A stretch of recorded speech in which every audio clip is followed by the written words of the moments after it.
नमस्कार, स्वागत है आपका एबीपी गंगा में। मैं अवधेश। हाई अलर्ट में आपको दिखाएंगे हाथरस के उस हैवान की दास्तां जिसने बिटिया से छेड़खानी का विरोध करने पर एक पिता को गोलियों से छलनी कर दिया। तो साथ ही आपको दिखाएंगे बांग्लादेश का रोहिंग्या गैंग। वहीं देखिए विकास दुबे की वो बदमाश कंपनी जिसने दिया कदम कदम पर विकास दुबे का साथ। बस आप देखते रहिए हाई अलर्ट और रहिए अलर्ट।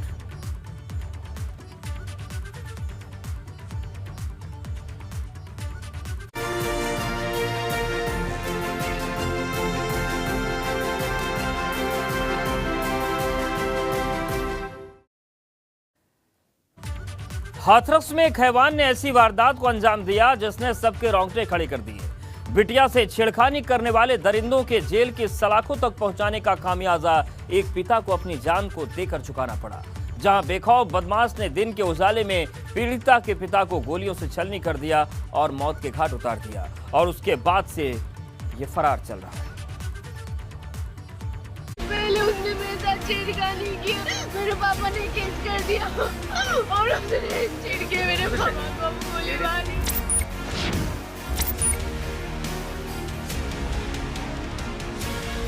जिन आंखों में आंसू हैं, पहले उसने मेरे साथ छेड़खानी, उन्हीं आंखों ने देखा है खौफनाक मंजर।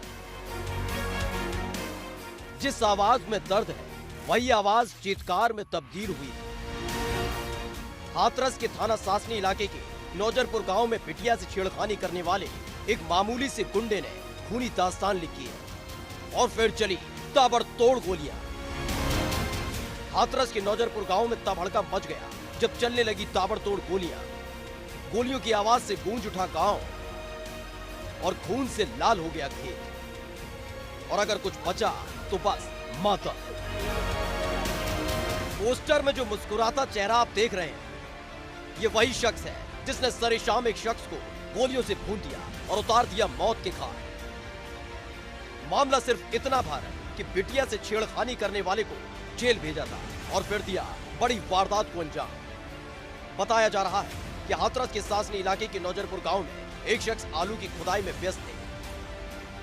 तभी गौरव शर्मा नाम का शख्स वहां पहुंचा, जिसके बाद शुरू हुआ विवाद। उस वक्त तो वो वहां से चला गया और जान से मारने की धमकी देने लगा, लेकिन थोड़ी ही देर बाद फिर से गौरव शर्मा अपने ही परिवार के कुछ लोगों के साथ मौके पर पहुंचा और गाड़ी से उतरने के बाद पीड़िता के पिता के सीने को छलनी कर दिया और फरार हो गया। हम लोग गए थे, मैं और मेरी बहन माता को नहलाने। तो वहाँ पे इसकी मौसी और इसकी वाइफ और इसकी मौसी का लड़का और इसकी बेटी थी गोद में। तो वो लोग हमें वहाँ पे मिले, तो वहाँ उन्होंने कमेंटबाजी शुरू कर दी हमसे। फिर वहाँ से हम लोग निकल आए।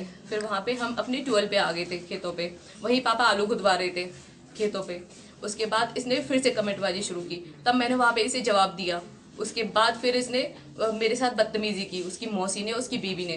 फिर उसके बाद पापा आ गए वहाँ पे, पापा ने भी इनको वहाँ से लताड़ के भगा दिया। तब ये लोग वहाँ से चले गए धमकी देते हुए इसकी मौसी की, शाम तक तेरा ये करवा दूंगी, वो करवा दूंगी। वारदात के बाद मौके पर पहुंची पुलिस ने आनन फानन में मौके पर पहुंचकर घायल को अस्पताल में भर्ती कराया, लेकिन तब तक मौत हो चुकी थी। जिसके बाद पुलिस ने कार्रवाई का दौर शुरू किया, साथ ही तफ्तीश भी शुरू की। तो मामला बिटिया से छेड़खानी और पुरानी रंजिश से जुड़ा हुआ सामने आया। इसकी बीवी ने भी धमकी दी मुझे। फिर उसके बाद कुछ नहीं हुआ, 2-3 घंटे में 3:30 बजे के समथिंग फिर वो आया है वहाँ से, गाड़ी अपनी दूर उसने खड़ी की है और 4-5 लोग निकले हैं उसमें से, और मेरे पापा को फिर गोली मारी है। मैं और मम्मी उस टाइम पे खाना देने गए थे पापा को, तो हमारे सामने ही उसने गोली मारी है पापा को। गौरव शर्मा से मृतक की पुरानी रंजिश थी। दरअसल मृतक की बेटी से छेड़खानी का मामला गौरव शर्मा पर दर्ज था। 2 साल पहले ये मामला दर्ज कराया गया था, जिसमें 15 दिन की जेल की हवा गौरव शर्मा खा चुका था और इन दिनों जमानत पर बाहर था। मामला वापस लेने के लिए लगातार गौरव शर्मा दबाव बना रहा था। दरअसल इसी बात की खुन्नस लगातार गौरव शर्मा को थी कि उसको मृतक ने जेल की हवा खिला दी थी, और वो लगातार पीड़िता और उसके परिवार पर मामला वापस लेने का दबाव बना रहा था। इसी बीच गौरव अपनी मौसी और पत्नी के साथ मंदिर गया, जब पीड़िता का परिवार मौजूद था। पुरानी रंजिश को लेकर कहासुनी शुरू हुई तो भागते भागते पीड़िता के पिता भी मौके पर पहुंच गए। जैसे तैसे विवाद को खत्म किया गया, लेकिन जाने से पहले गौरव जान से मारने की धमकी दे गया और फिर कुछ ही देर में वो आलू की खुदाई करा रहे पीड़िता के पिता के खेत पर पहुंचा और कई राउंड फायरिंग कर दी और फरार हो गया। गौरव शर्मा और उसके कुछ साथियों द्वारा गोली मार दी गई है, जिससे वो गंभीर रूप से घायल हो गए हैं तथा इलाज हेतु अस्पताल ले जाते वक्त उनकी मृत्यु हो गई। इस सूचना पे तत्काल एसएचओ सासनी तथा क्षेत्राधिकारी नगर द्वारा मौके पर पहुंचकर जांच की गई। जांच में जो तथ्य प्रकाश में आए हैं उसके अनुसार जो मृतक हैं उनके द्वारा जो मुख्य अभियुक्त गौरव शर्मा है उसके विरुद्ध आज से 2.5 साल पूर्व जुलाई 2018 में एक छेड़खानी का मुकदमा पंजीकृत कराया गया था, जिस मुकदमे में जुलाई 2018 में आरोपी गौरव शर्मा जेल भी गया था और करीब 1 माह बाद वो जमानत पर बाहर आ गया था। इसके बाद से ही इन दोनों परिवार में लगातार मनमुटाव चल रहा था। तफ्तीश के दौरान ये भी पता चला है कि गौरव शर्मा अलीगढ़ का ही रहने वाला है। फिलहाल श्रावस्ती में रह रहा है गौरव शर्मा। समाजवादी पार्टी का नेता है गौरव के पिता कृषि विभाग में कार्यरत है। इस वारदात के बाद लगातार गौरव शर्मा की तलाश जारी है। तो वहीं जब उसकी कर्म कुंडली खंगाली गई तो पता चला कि गौरव शर्मा समाजवादी पार्टी का नेता है और अलीगढ़ का ही रहने वाला है, लेकिन उसके पिता श्रावस्ती में तैनात है, तो वहीं पूरा परिवार रहता है। और इस बार वो अपनी मौसी के यहाँ अपनी पत्नी के साथ आया था, जहाँ इस विवाद के बाद उसने पीड़िता के पिता को मौत के घाट उतार दिया। इस वारदात के बाद पुलिस ने गौरव शर्मा के साथ साथ उसके 5 साथियों पर मामला दर्ज कर लिया है। तो वहीं एनएसए के तहत कार्रवाई के आदेश भी सीएम की तरफ से दिए गए हैं। अभी तक पुलिस के हत्थे इस वारदात को अंजाम देने वाला एक आरोपी ललित चढ़ा है। तो वहीं पुलिस को गौरव शर्मा की अभी भी सरगर्मी से तलाश है। एक 50 वर्षीय व्यक्ति की हत्या के संबंध में थाना सासनी पुलिस द्वारा त्वरित कार्रवाई करते हुए उक्त मुकदमे में नामजद एक हत्यारोपी देश में घुसपैठ करने वाले एटीएस के रडार पर हैं। ऐसे ही 2 रोहिंग्या एटीएस के हत्थे चढ़े हैं, जिन्होंने पूछताछ में किया सनसनीखेज खुलासा और बांग्लादेश से रोहिंग्या की अवैध एंट्री का पूरा खेल खुलकर सामने आ गया। तो रोहिंग्याओं का जो संकट है वो देश में आ गया है। आंतरिक सुरक्षा के लिए एक बड़ी चुनौती सामने आ गई है, लेकिन एटीएस को बड़ी कामयाबी मिली। दरअसल एटीएस के रडार पर ये लोग पहले ही थे और ऐसे में एक बड़ी कामयाबी मिली कि 2 रोहिंग्या पकड़े गए हैं और निश्चित तौर से पूछताछ के बाद सनसनीखेज खुलासे हुए हैं। कुछ और रोहिंग्या पकड़े जा सकते हैं और बांग्लादेश से रोहिंग्या की अवैध एंट्री पर पूरा खेल खुलकर सामने आ गया है। लेकिन अब सवाल यह है कि ये खेल कहां तक फैला है, किस हद तक फैला है और इसे कैसे तोड़ा जाएगा।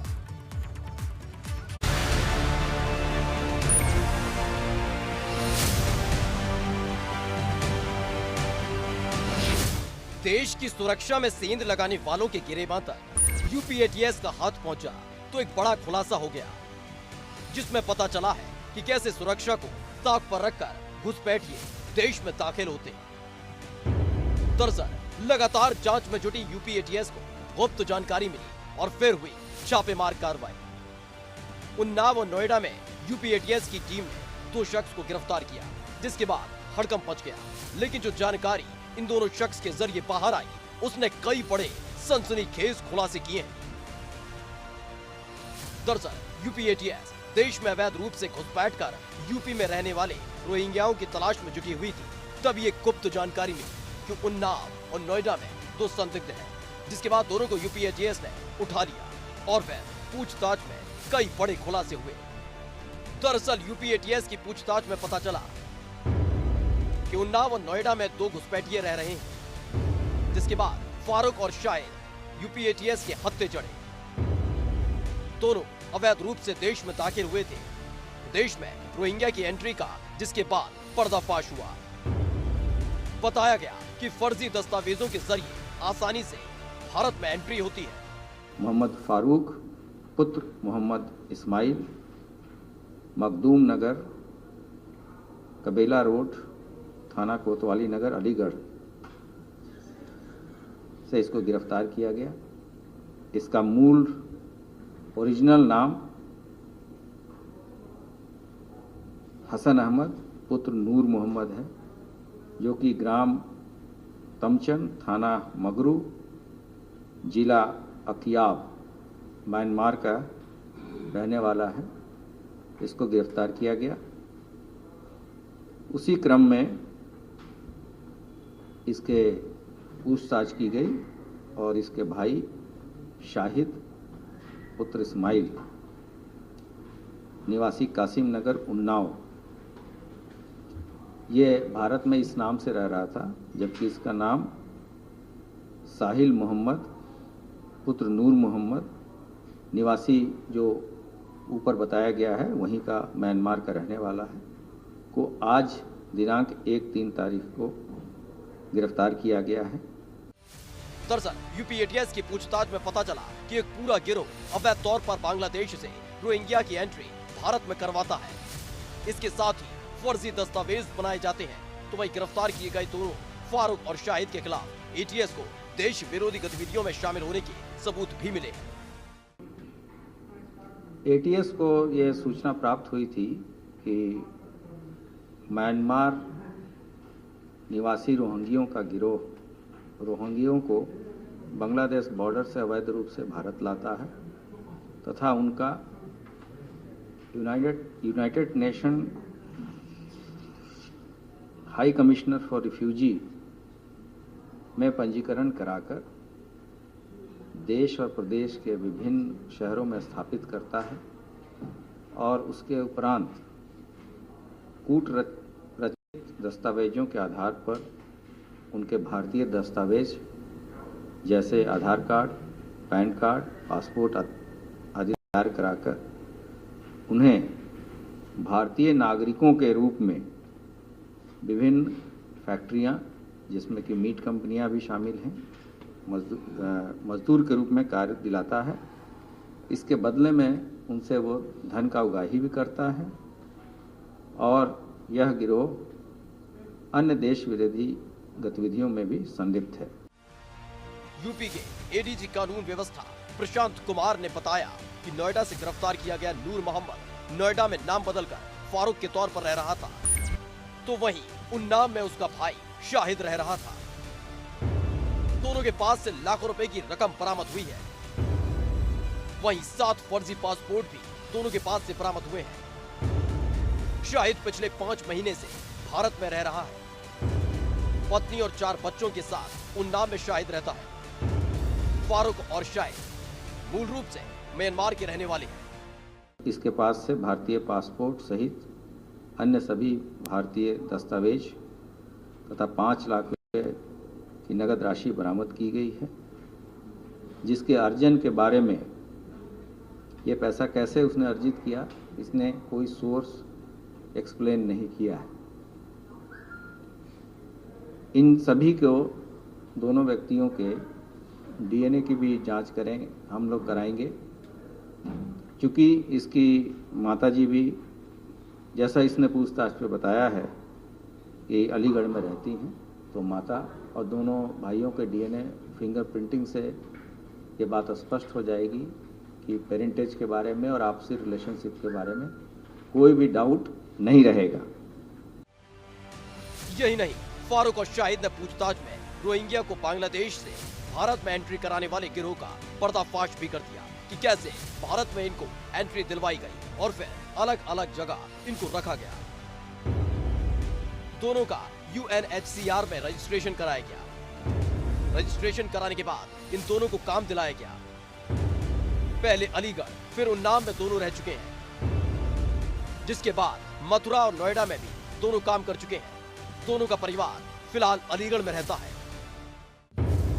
फिलहाल एटीएस की रडार पर वो गिरोह है जो अवैध तौर पर बांग्लादेश और म्यांमार से घुसपैठियों को देश में एंट्री दिलवा रहे हैं। इसके साथ ही जो रोहिंग्या अब भी अवैध तौर पर देश में रह रहे हैं, उनकी पूरी फेहरिस्त तैयार कर ली गई है। एबीपी गंगा के लिए लखनऊ से विवेक त्रिपाठी की रिपोर्ट। बिकरू का नाम सुनते ही विकास दुबे का नाम दिमाग में कौंधने लगता है, लेकिन उसी विकास दुबे की पूरी बदमाश कंपनी आपको हम दिखाने जा रहे हैं। और दिखाने जा रहे हैं 2 जुलाई की उस काली रात से लेकर विकास दुबे के एनकाउंटर तक का वो पूरा सच जो अब तक दबा हुआ था।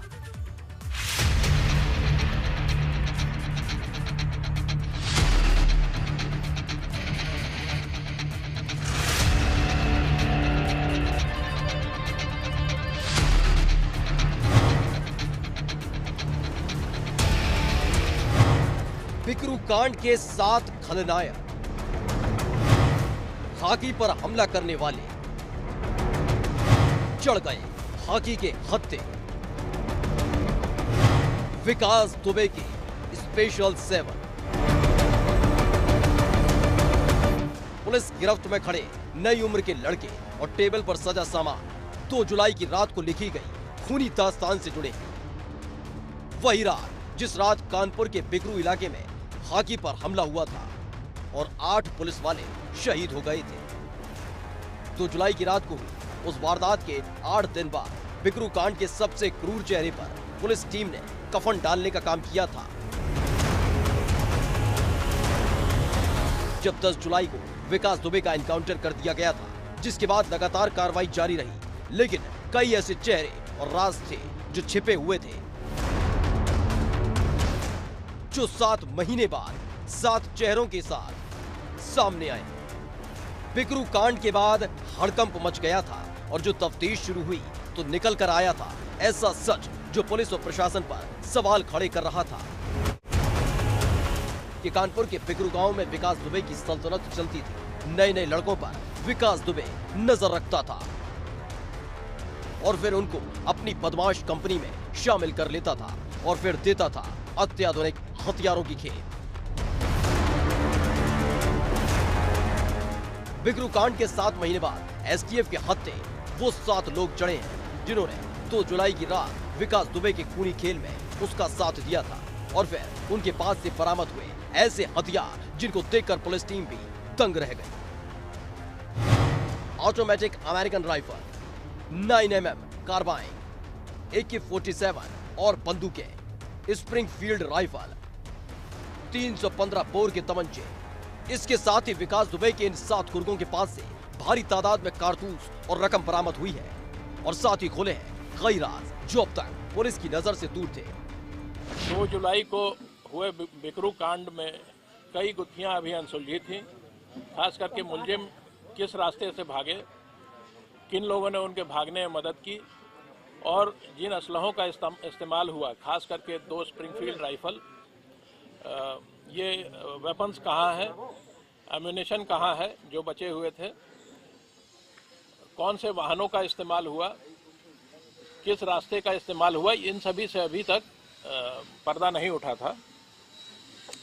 एसटीएफ की कानपुर टीम के डिप्टी एसपी श्री तेज बहादुर सिंह, यहाँ इंस्पेक्टर शैलेंद्र सिंह और पूरी टीम ने मिलकर काफ़ी गुत्थियों को सुलझाया है और कुछ असलहों की बरामदगी भी की है जो इस घटना में प्रयुक्त हुए थे। दरअसल विकास दुबे के जो ये 7 गुर्गे अभी तक पुलिस की पकड़ से दूर थे, वो एसटीएफ के हत्थे चढ़ गए। विष्णु कश्यप और अभिनव तिवारी, अमन शुक्ला और रामजी उर्फ राधे, संजय परिहार, मनीष और शुभम पाल। 7 लोगों को गिरफ्तार किया गया है जिनका नाम विष्णु कश्यप, अमन शुक्ला, रामजी उर्फ राधे, अभिनव तिवारी, मनीष यादव, संजय परिहार तथा शुभम पाल है। इसके अलावा जो बरामदगी हुई है उसमें मुख्य रूप से एक semi automatic rifle made in America, ये शिव तिवारी की राइफल है जो अभी तक जानकारी प्राप्त हुई है, जो इस घटना में मुलजिम भी है और जेल में है।